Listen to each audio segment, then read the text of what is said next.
Hey guys, what is up and welcome to a new Tesla update video. So today, as per usual, let's go over Tesla stock, let's go over the market, let's talk about what we can expect this week for what could be, maybe a little bit on the quieter end week for now. Of course, we have FOMC on Wednesday. I'm pretty sure that's probably like the biggest event, if you will.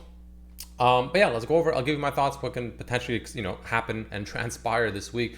And yeah, if you enjoyed, don't forget to hit that like button. This is not financial advice. I am not a financial advisor. And of course, if you enjoy my technical analysis, thoughts on charts, etc., I do share my thoughts with members every single day. For just $3 a month, gives you access to the first tier, which includes Tesla stock updates, daily updates as the market is trading, options flow, technical analysis. The second tier for $5 a month gives you access to also NVDA if you're interested. And I'm opening up a third tier starting probably tomorrow for just $6.99. $6.99, which gives you access to the third tier, which includes other stocks, non-Tesla, non-NVIDIA stocks, updates, chart requests, etc., etc., etc. So link is below. But jumping into a Tesla, closing the day down, unfortunately, 2.5%, closing at $280 per share. Compared to the market, it is a slight underperformance. So what do I expect for Tesla here, right? I'm also awaiting HIMS and Palantir earnings are coming out pretty much right now. So I'm very curious to see how those two go. But yeah, focusing on Tesla. So, I mentioned how overall, my path for Tesla is down. Short term. Again, I want to make this very clear. There's a difference between short term and, medium term, let's just say, right? Medium term is good. I think medium term Tesla is looking pretty good on the daily, the weekly. I think both of those are actually not looking too bad at all. I think they're looking pretty solid, in fact.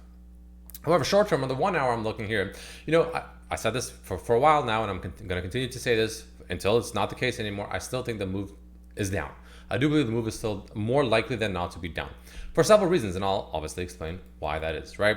So, we've been in this little bull flag that we're setting up, right? The same one I've been showing on the daily, right? All that's unchanged, right? But there's a few things that happened Friday and even today, right? What are they? Well, okay, even before that, we had that bearish divergence. I'm sure you remember that. Remember that bearish divergence I shared? This was that bearish divergence. Remember that thing, right? Well, you can see how it's been playing out, right? You can see that kind of buyer exhaustion sort of kicking in. So we had on Friday that false breakout on the 1 hour chart, right? We had that little bull flag, we had that false breakout on the 1 hour chart, and of course we ended up snapping back onto it. That to me is a false breakout. That's not ideal. That does signal reversal, right? That does signal we most likely move in the opposite direction, and sometimes pretty quickly, which today, even at the bottom of the day, we were down like 4%. I did sell a cash I could put there, and I already bought it back, thankfully. But that's kind of how that plays, right? And now we obviously are most likely going to continue down even further, is my current expectation. Obviously, I could be completely wrong, which I'll go over that if I am wrong. I'll go over that scenario. That's always worth talking about. Of course, I could be wrong, of course, but I do think down is the answer to around, again, sometime by the middle to end of this week is my guess. I mean, depending on how quick it honestly happens, somewhere around the low 260s to the very, very high 250s. Again, it just depends on how quickly it happens, when it happens. If it happens too quickly, then it'll be mid 260s. You know what I mean? It depends on when it happens. But nonetheless, I still think lower is the more likely outcome. And we should see a 26x-ish, right? Whether it's 267, 265, 260. I do think we'll see the 260 something. That's my current expectation. Now, why is that, right? So again, like I said, we had that false breakout, right? We had that bearish divergence. We are at, of course, despite the weekly and the daily still looking good, we are still at a bit of a resistance here, right? That we've obviously had issues breaking above this level right up here. You can see this kind of 293 to 295 level, right? That's the key level. If this ever snaps, if the bulls ever take this out, or the bulls ever get past, pretty much honestly, to make it extra safe, 295, Tesla will go up higher. It will move higher, and it potentially will move higher even pretty damn quickly, right? Absolutely. But we're not there yet, and we're getting even farther away from it. And based on today's candle structure, there's a chance that we go even farther from it, at least for this week, right? Maybe just tomorrow, maybe Wednesday, maybe Thursday. I don't know. Could be into FOMC, could be post FOMC. I'm not trying to give the timing here. I don't know the timing. Nobody knows the timing. But that's what I see based on candle structure off those things. Today, what happened also was we had this low over here. Because think about it, right? So we were making this low here, then we made this high here, and then we came down rather and set this low here. And this is the pivot point right here, this low, right, that we set right here on the 1 hour time frame. That was around pretty much $280 per share. These two candles right here, both of them held 280 pretty much. And what did they do? They both went higher. They both went higher, and that seemingly ended up being a liquidity sweep. Now, what happens with this is because this broke above this technically could have given bulls an advantage. But because there's other factors at play, I figured it would be a bull trap, which is what I was telling my members about. The point I'm bringing up here is the fact that this became a strong low for the bulls, actually. But today, what we did was this candle right here within the first hour, we ended up snapping this low. We ended up snapping that low, which isn't good. That puts the attention back in the bear's favor, in my opinion. And then this is also where you can start taking Fibonacci's potentially and getting an idea as to where it can rally up higher, right? And you can see we are rejecting at pretty much the first, even got close to the second level of the 382 to the 0.5 Fibonacci's at around 282 and change and closer to 284 and change, right? Kind of got into that first area of potential major resistance. And so far we're getting a rejection. If we only go up this high, then that will show that it's even weaker. And then that even further increases the probabilities, in my opinion, that we head lower to about, again, somewhere in the 260s, maybe even breaching our head into the 250s. That's my current analysis, right?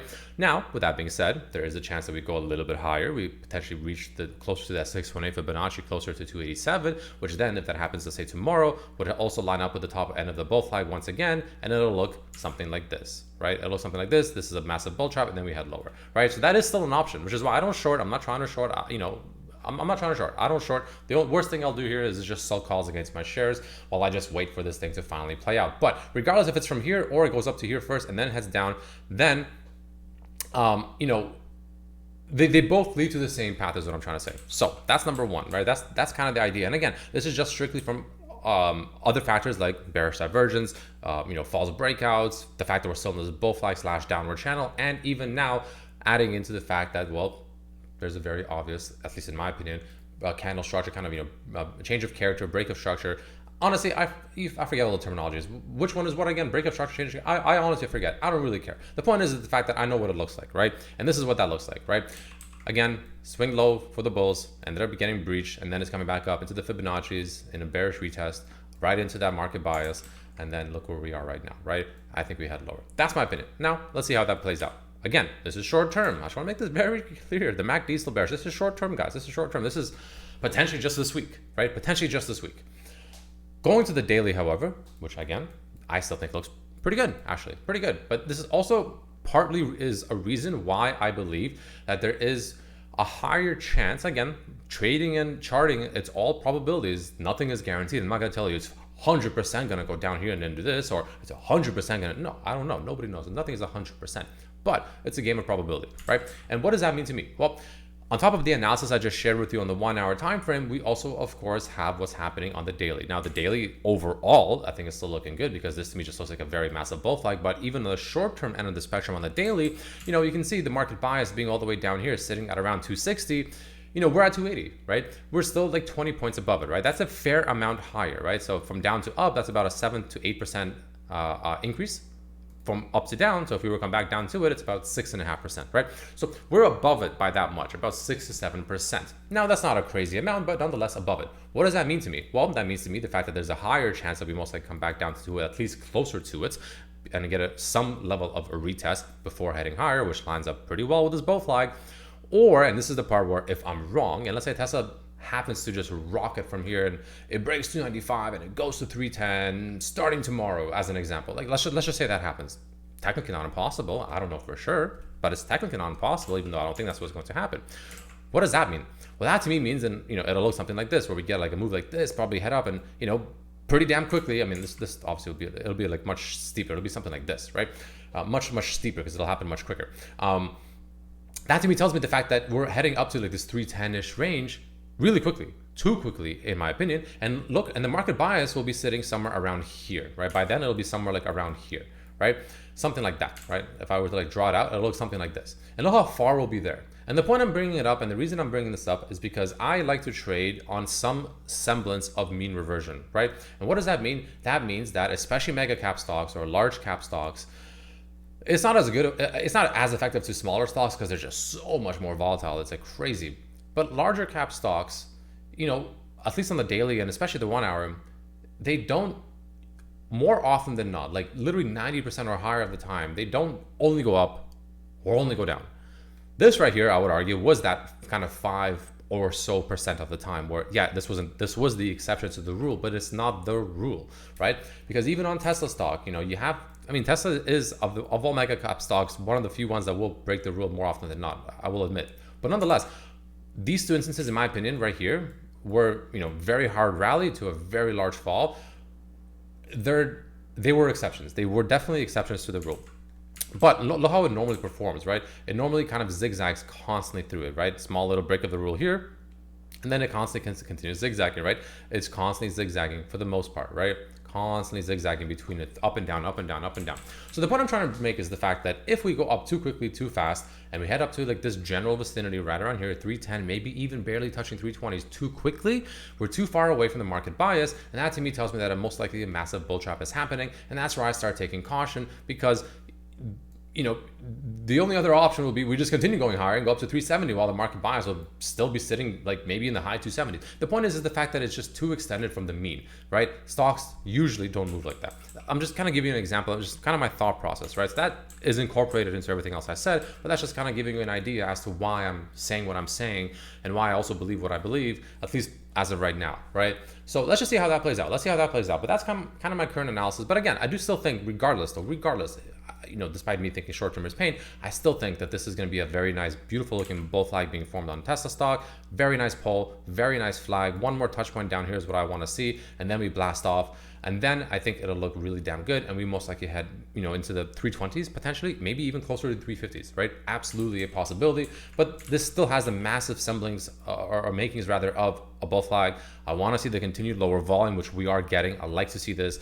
I want to see it sell off on lower volume. That'll be even more bullish to me, because that will just tell me that this is absolutely a bull flag in the making, because that's usually what they happen, right? So yeah, let's see how that plays out, right? For instance, if you were to look at this chart right here, would you say this is bearish or bullish? I would say this is short-term bullish, medium-term bearish, because this just looks like a bear flag now, right? Sometimes it's good to invert it, right? For instance, if I go to the 1 hour chart, very quickly before I end off the video, if I go to the 1 hour time frame and let's just invert it, right? Same idea. This is what we talked about, but let's invert it. Same idea. This looks kind of bearish, doesn't it? I mean, to me, this looks a little bit bearish. I mean, that's just my opinion, of course, but this looks a little bit bearish. We broke this high over here, ended up getting past that, and now we're coming back into the market bias, which is, tell me this doesn't look like a bit of a bull flag, right? This looks like a bit of a bull flag into a continuation, which is almost perfect to come down to, or up in this case, I guess, to the 260s, right? So, sometimes it's nice to quickly get a small inversion, and it can kind of make you see things that you won't see in a regular chart, right? Sometimes it'll give you a nice perspective where, maybe you're only better looking at it in one perspective than the other. Well, bam, now you have it like that as well. Anyways, just, nice to look at. But nonetheless, that's my analysis. Options flow, take a quick look on Tesla stock. Let's see what the options flow is saying for Tesla stock. Pretty mixed throughout the day. Nice 1.1 million call coming in, actually for this week. 280 strike coming in for, excuse me. This week, actually 280 strike, 1.1 million call. That's pretty interesting. Maybe we get a small pop to start off the day tomorrow. We'll see. But that's pretty nice. Actually, I like to see that. So that makes me kind of wonder a little bit. But I don't personally rely on options flow. That's just me. But nonetheless, nice to see. Nice to see. Again, I don't have any short position on Tesla stock, but if I see any small pop tomorrow, I most likely will sell calls this week, because I just don't think we'll go higher. And worst case scenario, I get to sell at break even or profit, essentially, right? That's my worst case scenario. And looking at Tesla stock over here on the confirmed bearish or bullish flow, nowhere really to be found. Honestly, not really anywhere to be found. All the way down here at 2.5 million, so nothing crazy for bearish flow as well. So pretty muted day for the most part in options. But yeah, that's all I got for you. Let me know what you think. Thanks for watching. See you tomorrow. Peace.